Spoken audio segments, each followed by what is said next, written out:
As we approach the 2023 general elections, optimism must be the watchword, for surely we're going to have a violence-free 2023. On that note, I welcome you to our program, Violence Free World. My name is Callivision, and I have a very special guest in the house today. He's a barrister at law, a life bencher, a former Attorney General and Commissioner for Justice in Akwa, Ibom State, a human rights activist. Yeah, that's the one that interests me the most. Well, and the house is, let's have welcome Uwemedimo, Nwoko. Welcome to the program. Thank you very much, Kali. All right. We're going to come right back into the conversation, but after this time out.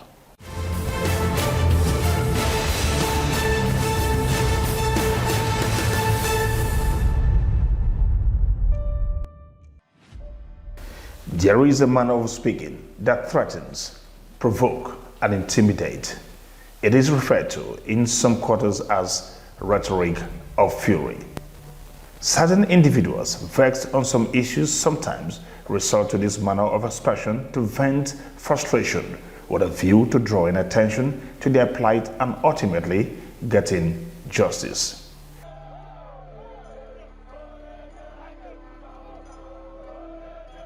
It is a universal phenomenon that has generated tension in many societies and in most cases, rather than resolve, has worsened matters. Rhetoric of fury has led nations to war, pitched partners irreversibly against each other, divided nations, and obliterated multinational corporations.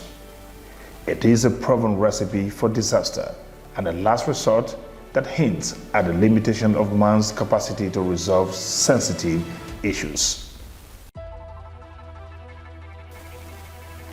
Tense moments in the course of Nigeria's journey through nationhood can be largely attributed to tough stances and uncompromising remarks by various opinion leaders. The Nigerian Civil War of 1966, where the tirades between Colonel Odimego Ojukwu and General Yakubu Gowon went overboard, is about the most tragic of all similar incidents. Unfortunately too, the pre-election exchanges between both candidates, Akin Omoboriwo and Governor Adekunle Ajasin, also led to serious bloodletting in the aftermath of the 1983 governorship elections in Ondo State.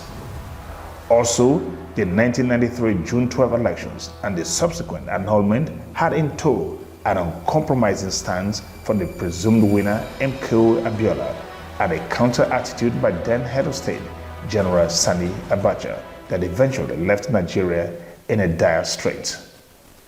The concerns, therefore, that follow recent tough exchanges between political actors in the mode versus Keyamo versus Dele Momodu, Governor Samuel Otom versus former Vice President Atiku Abubakar, and Femi Fani-Kayode versus Dine Malaya are understandable.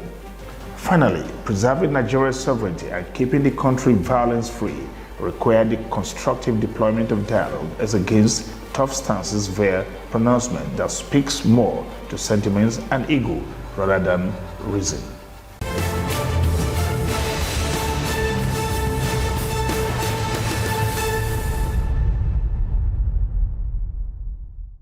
Welcome back. I'm still here with the SAN. Now, Barrister Nwoko, tell me, attributing restiveness and violence generally to injustice and frustrations that pervades the land presently as you see it, lends the scourge to be viewed from the prism of legitimacy. As a barrister at law, as a lawyer, let me say, at what point do you begin to see violence as justifiable? Well, thanks, Kali. Ordinarily, one would not want to justify violence. But like you laid the foundation, there's certain social circumstances that could give rise. When people are pushed to the wall, when people are kind of being frustrated, when people are put under intense pressure, it could be financial, it could be emotional, it could be family, it could be anything. The reaction may just become spontaneous, and then you could have violence. Okay, now all of this frustration has dovetailed into the threat that the 2023 general elections is coming under. Violence, rhetoric of fury. I'm referring to when even people who should know better, the political actors, begin to talk tough at each other and act in banners of almost coming close to combat. And that, can we then take it that it's all part of the electoral process, that there has to be this kind of tension to the point of even fighting sometimes or even visiting violence on the system? It's an abnormality. That is not how it's supposed to be. We are cruising on the wrong trajectory because we have created a situation where everybody's on edge. The average Nigerian is perpetually on edge. People, you know, there are times that even at family level, when you talk about transferred aggression, a man can use his left hand on a wrong person because he's already tensed up and he transferred that aggression. A lot of times in Nigeria, the violence you are seeing are transferred aggression. There is a trending video of a pastor who was preaching, I think, a few days ago. I don't know when it was, but the video is just very recent. And he said, the man you are going to vote for, I pray, let your children behave like that man. And nobody said amen in the church.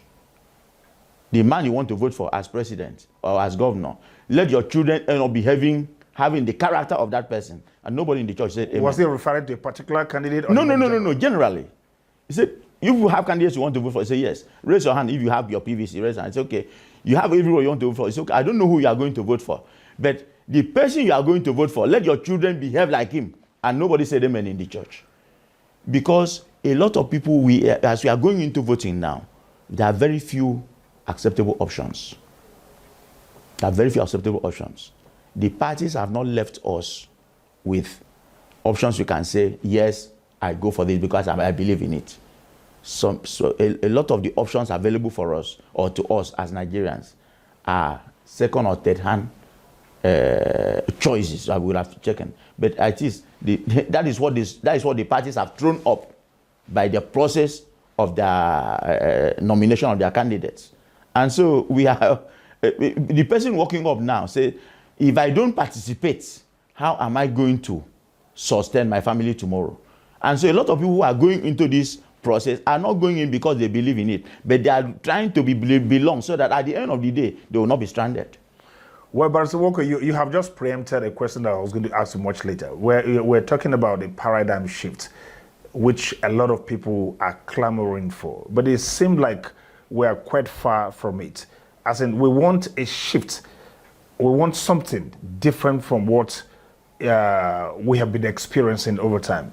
But the choices that we have, what you have just implied by what you've said just now, it does not look like we're going to have that. It's the same politicians, especially when you are looking at the four major contenders. It is the same kind of person that we've always seen. They've either been governors, they've been vice presidents, or they've just been in our faces for a very long time. So is it looking like we're ever going to be able to attain this peacefully one someday? Yes, we are likely to attain by the grace of God. Peacefully? But that picture is not immediately in view. It's not within sight.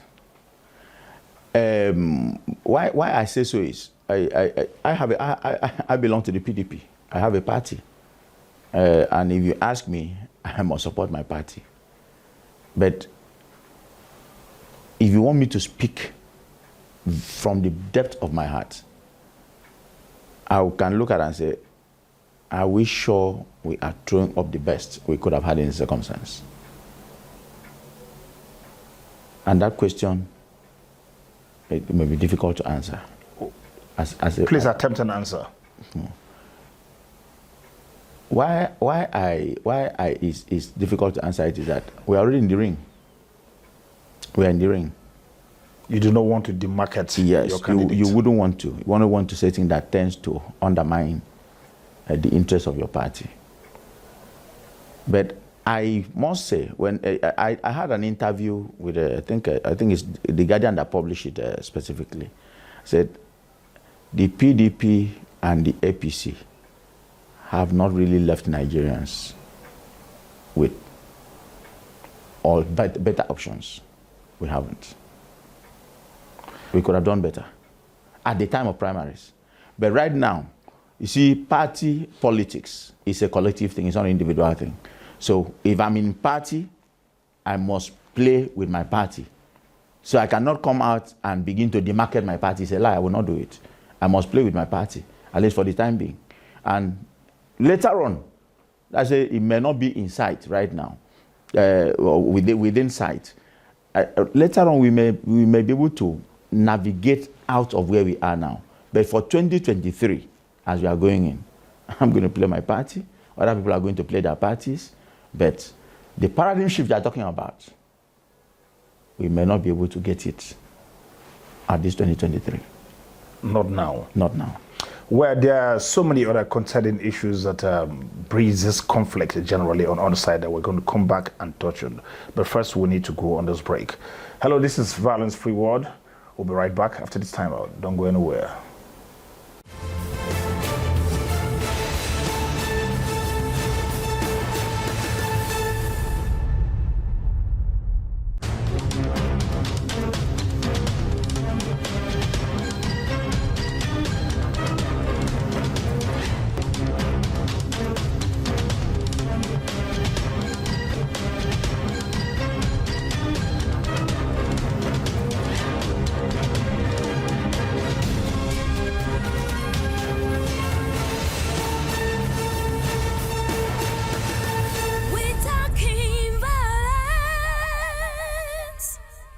Welcome back. This is Violence Free World. I'm still here with my guest, Barrister Nwoko, SCN.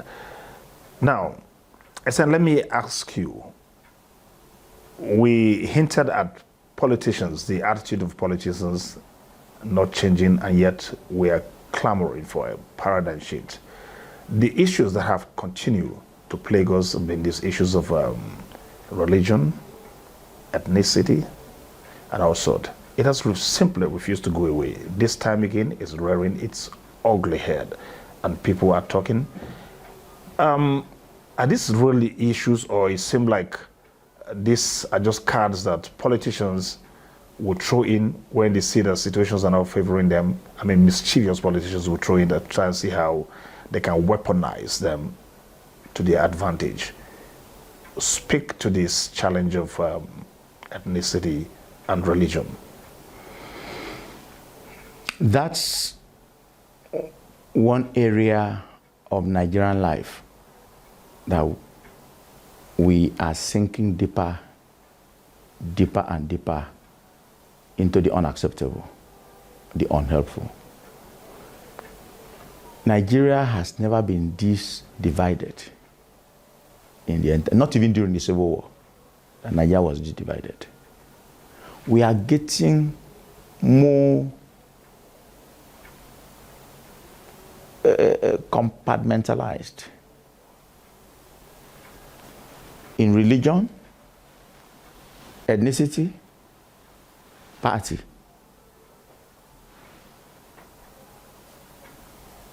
And we should not pretend, if we continue the way we are going, one day we may arrive at the last bus stop of Nigeria. What our ordinary, the Lagosian will call Ojuelegba. They say, everybody come down, you pay, you no pay, Gbogboro.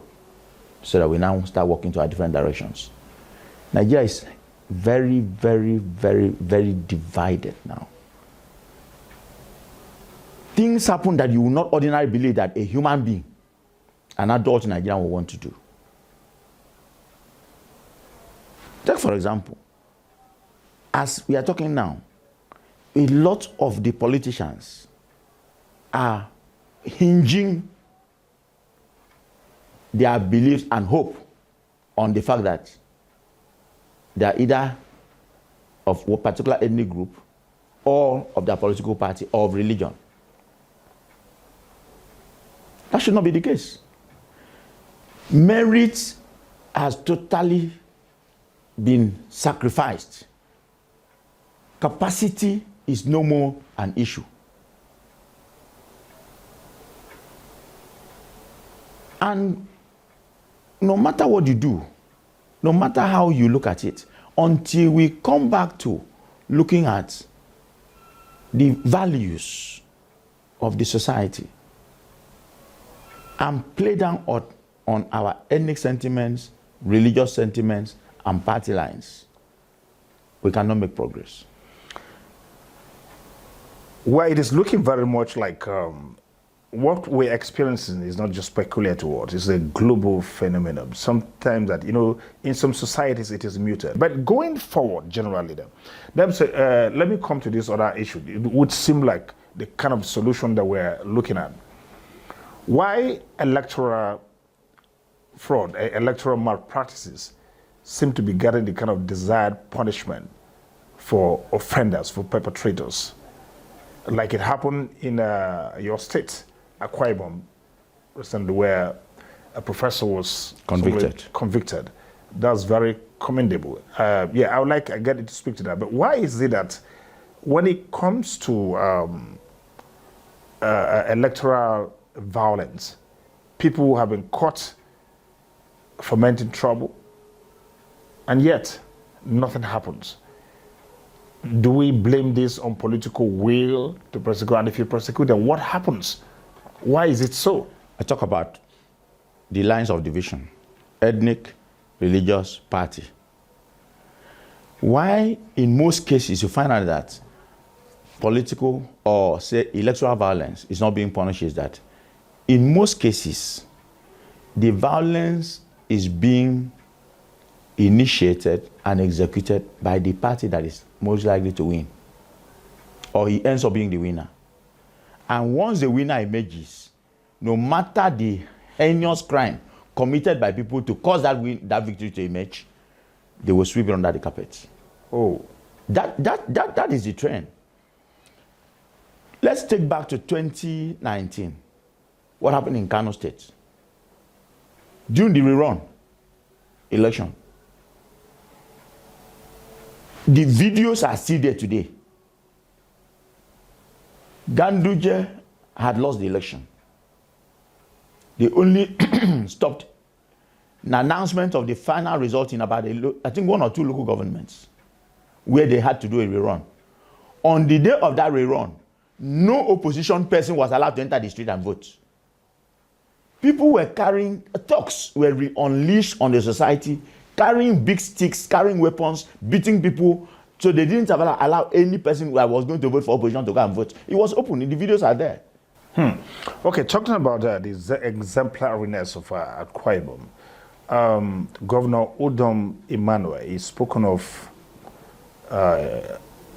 as a quiet or a silent destroyer of terrorists, bandits, kidnappers. Not so much is said generally. I don't think it's celebrated enough as far as this is concerned. Now, how easy, you've worked with him before, somehow indirectly you're still working with him. How easy or how difficult has it been a task for him at doing this? And then in a few months from now, he will not be governor anymore. And the fear for the sustainability of this trend. What are your concerns? What are your takes on this? See, Governor Uwemedimo is a very peculiar person. Possibly because of his several years in the banking industry, the private sector, he is not the ideal Nigerian politician.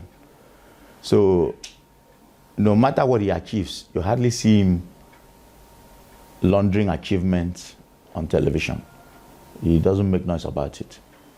Whether in the industrial sector, the political sector, education, health, infrastructure, you hardly find him.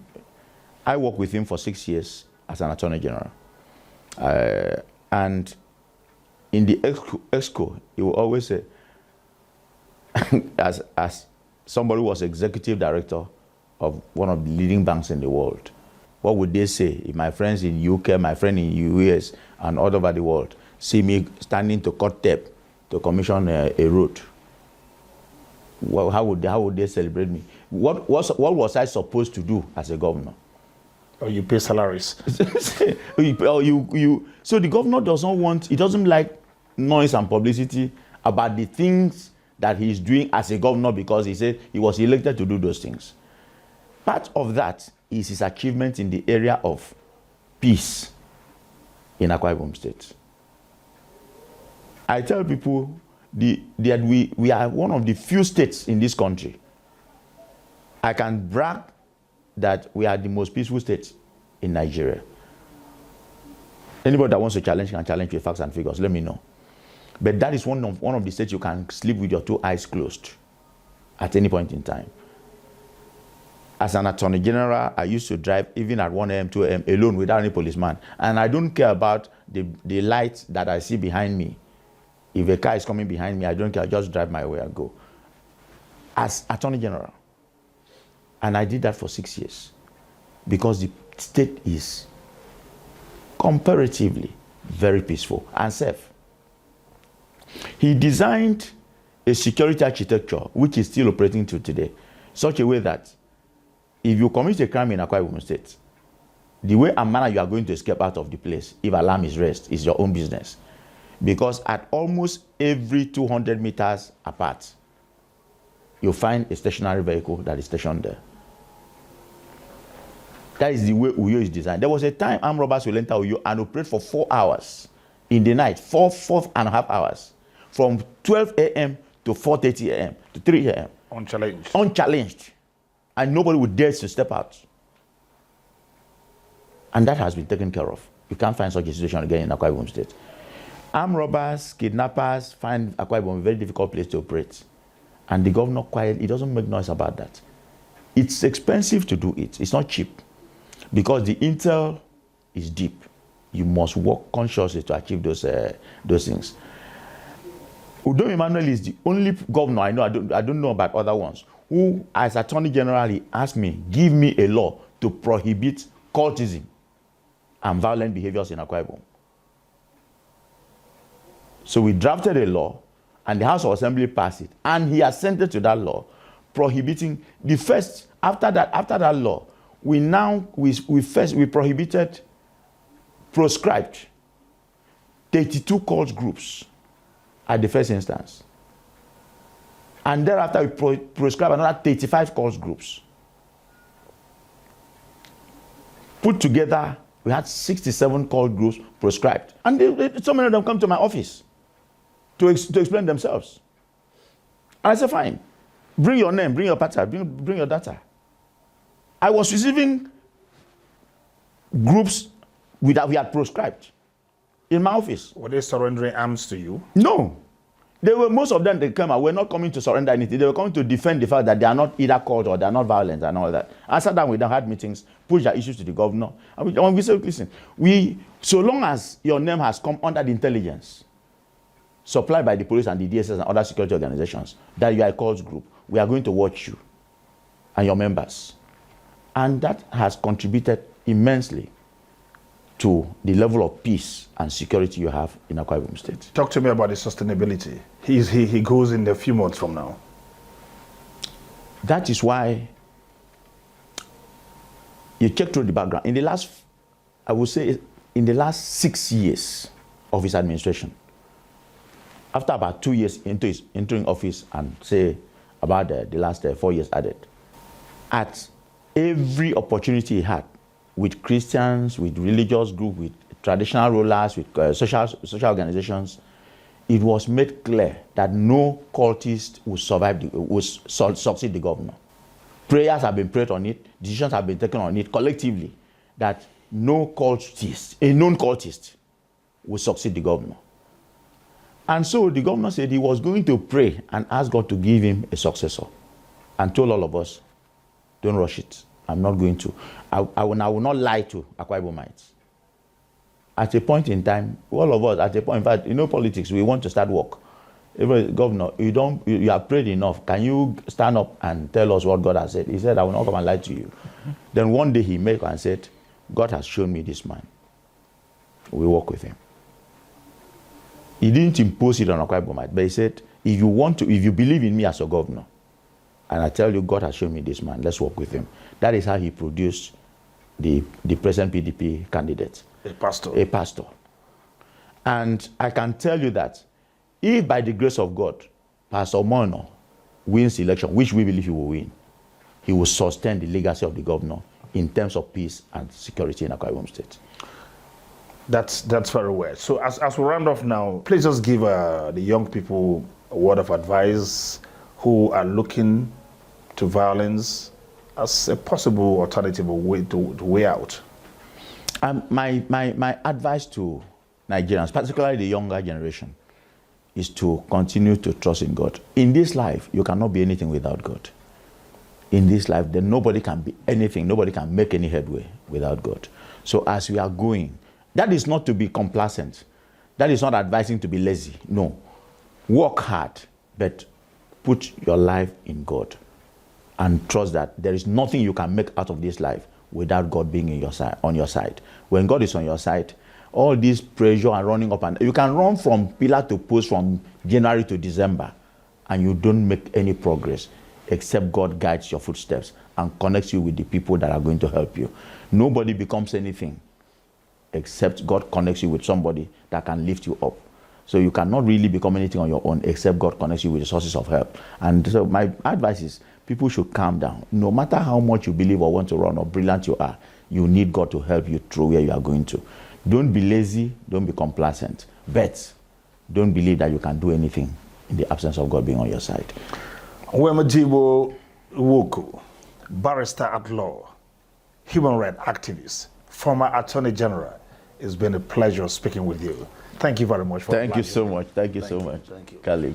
Well, this has been Violence Free World. My name is Callivision. Same time next week. Promises more if you endeavor to be here. But until then, please remember to remain on the road to a violence-free Nigeria. No more.